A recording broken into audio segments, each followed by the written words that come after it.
आज सकाळपासून राज्यातल्या तब्बल 29 महानगरपालिकांचे निकाल हळूहळू समोर येऊ लागले आहेत. आणि एकूण चित्र पाहिलं तर राज्यभरात बहुतांश ठिकाणी भाजपने विजय मिळवल्याचं स्पष्ट दिसतंय. या सगळ्या महापालिका निवडणुकांमध्ये सर्वाधिक चर्चा मात्र मुंबई महानगरपालिकेच्या निकालांची होत आहे. कारण तब्बल 20 वर्षानंतर ठाकरे बंधूंची युती झाली आणि त्यामुळेच मुंबई महापालिकेकडे फक्त राज्याचंच नाही तर अख्ख्या देशाचं लक्ष लागलेलं होतं. मतदानानंतर आलेल्या एक्झिट पोलमध्ये मुंबईत महायुतीची सत्ता येणार असल्याचा अंदाज वर्तवण्यात आला होता आणि आता प्रत्यक्ष निकाल पाहिल्यावरही साधारण तसंच चित्र दिसत आहे. ठाकरे बंधूंना मोठा धक्का देत महायुतीने, त्यातही खास करून भाजपने मुंबईत मोठा विजय मिळवला आहे. आता नेमकं मुंबईत कोणत्या पक्षाला किती जागा मिळत आहेत, कोण आघाडीवर आहे, कोण पिछाडीवर पडलं आहे, कोण विजयी झालं आहे आणि कोणाचा पराभव झाला, हे सगळं आपण ह्या व्हिडिओमध्ये सविस्तर जाणून घेऊया. नमस्कार, मी रतन आणि तुम्ही पाहताय न्यूजवाला. मुंबई महापालिकेत एकूण 227 जागा आहेत. दुपारी 1:30 वाजेपर्यंत 205 जागांचे कल समोर आले आणि त्यात भाजप 89 जागांवर आघाडीवर आहे. ठाकरेंची शिवसेना 71 जागांवर, शिंदे गटाची शिवसेना 29 जागांवर, काँग्रेस 7 जागांवर आणि मनसे 6 जागांवर, तर इतर पक्ष 3 जागांवर आघाडीवर आहे. विशेष म्हणजे दोन्ही राष्ट्रवादी काँग्रेसला अद्याप एकाही जागेवर आघाडी मिळालेली नाही. मुंबईच्या दहिसर भागातील वार्ड क्रमांक 2 मधून भाजपच्या उमेदवार तेजस्वी घोसाळकर विजयी झाले आहेत. त्यांनी ठाकरे गटाच्या उमेदवार धनश्री कोळगे यांचा तब्बल 10,725 मतांनी मोठा पराभव केला. अभिषेक घोसाळकर यांच्या निधनानंतर तेजस्वी घोसाळकर यांनी ठाकरे गटातून भाजपमध्ये प्रवेश केला होता. त्यामुळे ही जागा ठाकरेंच्या दृष्टीने प्रतिष्ठेची मानली जात होती. प्रभाग क्रमांक 135 मधून भाजपचे माध्यम प्रमुख आणि प्रवक्ते नवनाथ बिनविजयी झाले असून त्यांनी ठाकरे गटाच्या समीक्षा सकरे यांचा 8,578 मतांनी पराभव केला. त्यांच्या विजयानंतर कार्यकर्त्यांमध्ये प्रचंड उत्साह पाहायला मिळाला. नवनाथ बन यांच्या प्रचारासाठी उपमुख्यमंत्री एकनाथ शिंदे यांच्यासह भोजपुरी अभिनेते आणि भाजपचे माजी खासदार मनोज तिवारी यांनीही वार्डात हजेरी लावली होती. मुंबईतला आणखी एक चर्चेचा निकाल म्हणजे अरुण गवळी यांची मुलगी योगिता गवळी यांचा अवघ्या 207 मतांनी पराभव झाला असून तिथे भाजपच्या उमेदवारांनी बाजी मारली. तर प्रभाग क्रमांक 194 मधून ठाकरेच्या शिवसेनेचे निशिकांत शिंदे हे 582 मतांनी विजयी झाले. या ठिकाणी सदा सरवणकर यांचे चिरंजीव आणि शिंदे गटाचे उमेदवार समाधान सरवणकर यांचा पराभव झाला.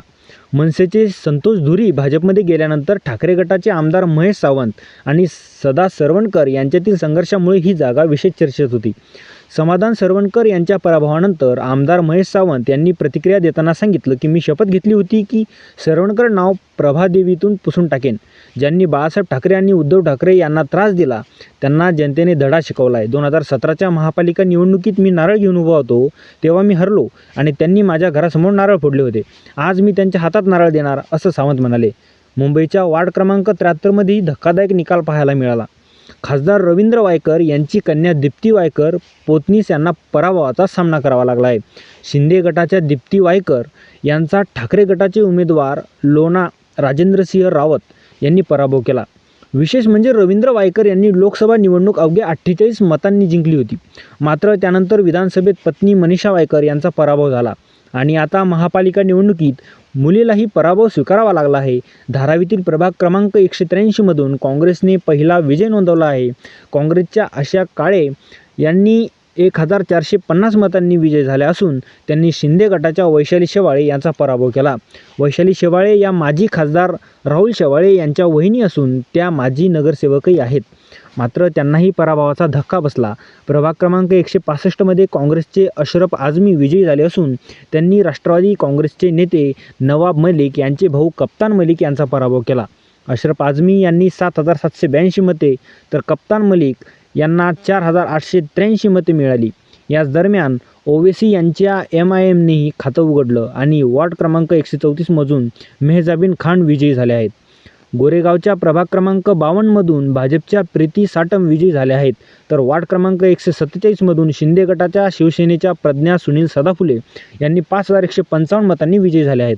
याशिवाय आमदार असलम शेख यांची बहीण आणि काँग्रेसच्या उमेदवार कमरजा सिद्दीकी यांचाही विजय झाला आहे. मुलुंडमधील प्रभाग क्रमांक 104 मधून भाजपचे प्रकाश गंगाधरे विजयी झाले आहेत.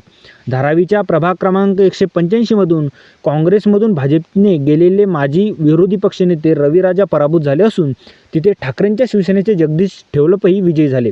प्रभाग क्रमांक 87 मधून शिवसेनेचे माजी महापौर विश्वनाथ महाडेश्वर यांच्या पत्नी पूजा महाडेश्वर या विजयी झाल्या. दरम्यान मुंबईच्या वार्ड क्रमांक 146 मधून निवडणुकीदरम्यान तणावाची परिस्थिती निर्माण झाल्याचं पाहायला मिळालं. शिंदे गटाच्या शिवसेनेच्या उमेदवार समृद्धी काते यांच्या कार्यकर्त्यांनी वंचित बहुजन आघाडीचे उमेदवार सतीश राजगुरू यांना मारहाण केल्याची बातमी समोर आली. पोलिसांनी तातडीने घटनास्थळी धाव घेतली. आरोपीला ताब्यात घेतल्याचंही सांगितलं जात आहे. एकूणच मुंबई महापालिकेचा निकाल पाहता भाजप आणि शिंदे गटाच्या महायुतीने ठाकरे बंधूंच्या युतीवर एकहाती आघाडी घेतल्याचं स्पष्ट दिसतंय. आता अंतिम निकाल हाती आल्यानंतर मुंबईत भाजप 100 पार जाणार का याचीच सगळ्यांना उत्सुकता लागली आहे. तर केवळ 79 जागांवर आघाडी घेतलेल्या ठाकरे बंधूंना सत्ता दूरच राहिल्याचं चित्र आहे. मुंबईच्या या निकालाबाबत तुमचं काय मत आहे, तुमची प्रतिक्रिया काय हे आम्हाला कमेंटमध्ये नक्की सांगा आणि आपल्या न्यूजवाला या यूट्यूब चॅनलला सबस्क्राईब करायला विसरू नका. धन्यवाद.